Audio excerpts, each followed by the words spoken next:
গোলাঘাট জিলাৰ মৰঙী চাহ বাগিচা ভাৰতীয় চাহ মজদুৰ সংঘ চাহ শ্ৰমিকসকলক ভূমি অধিকাৰ দিয়াৰ বাবে ইতিমধ্যে অসম প্ৰদেশৰ হৈ মুখ্যমন্ত্ৰীক ধন্যবাদ জনাবৰ কাৰণে গোলাঘাট জিলাৰ মৰঙী চাহ বাগিচাৰ সকলো ইতিমধ্যে শ্ৰমিক ৰাইজ একত্ৰিত হৈছে। আজি মই প্ৰথমতে অকণমান আমাৰ ভাৰতীয় চাহ মজদুৰ সংঘৰ কৰ্মকৰ্তাসকল আছে, মই তেখেতসকলৰ ওচৰলৈ অকণমান আহিছোঁ যে মুখ্যমন্ত্ৰীগৰাকীয়ে প্ৰথম কথাতে আমি ক'ব লাগিব যে কথা দি কথা ৰাখিলে। ইতিমধ্যে আমি দেখিলোঁ যে চাহ শ্ৰমিকসকলৰ মাটি প্ৰদানৰ কাৰণে ভূমি জৰীপ প্ৰক্ৰিয়া আৰম্ভ হৈছে। হয়, আচলতে পোনপ্ৰথমে ডক্টৰ হিমন্ত বিশ্ব শৰ্মা নেতৃত্বাধীন যিটো বিজেপি চৰকাৰক আমি ধন্যবাদ দিছোঁ।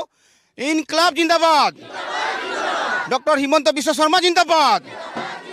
আমি চিধা পোনে পোনে কৈছোঁ এনেধৰণৰ মুখ্যমন্ত্ৰী আমি নেপাওঁ।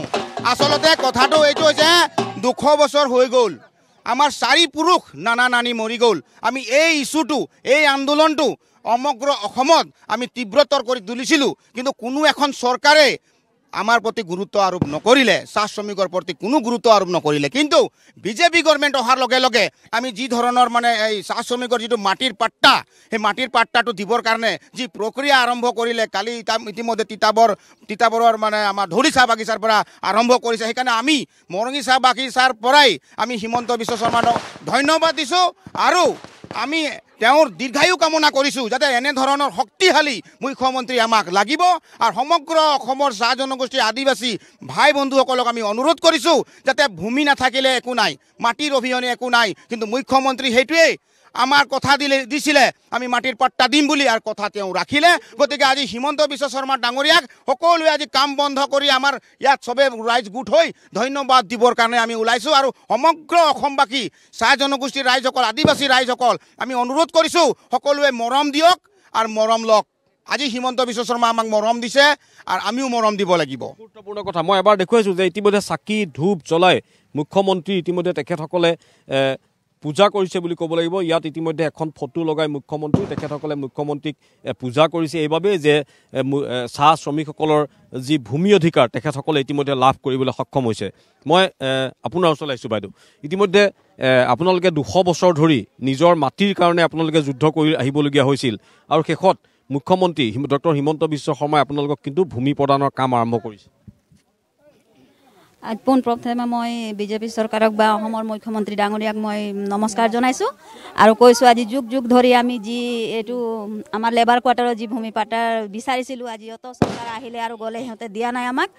তো এতিয়া বিজেপি চৰকাৰে আমাক এই পটাপত্ৰটো দিছে আৰু তেওঁক আমি বহুত ধন্যবাদ জনাইছোঁ আৰু আশা কৰিছোঁ যে তেওঁ আমাক ST সোনকালে দিব বুলি পেলাই।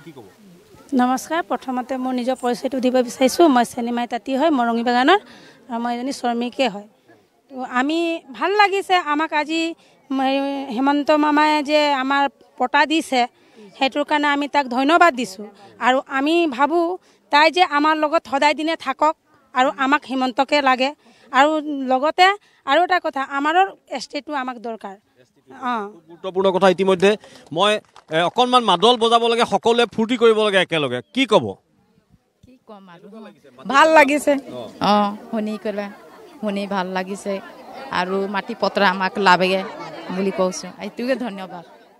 অকণমান মাদল বজাব লাগে, ধুনীয়াকৈ মাদল বজাব লাগে, সকলোৱে ফূৰ্তি কৰিব লাগে।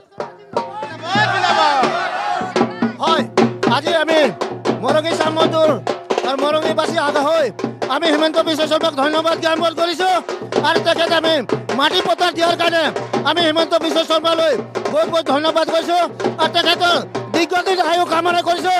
আৰু এনেধৰণৰ প্ৰধানমন্ত্ৰী আমাক অসমত লাগিব আৰু আমি মৰঙীবাসী ৰাইজ সমগ্ৰ অসমবাসী ৰাইজ কামনা কৰিছোঁ তেওঁ এদিন ভাৰতৰ প্ৰধানমন্ত্ৰী হওক বুলি আমি ভগৱানৰ ওচৰত প্ৰাৰ্থনা কৰিছোঁ।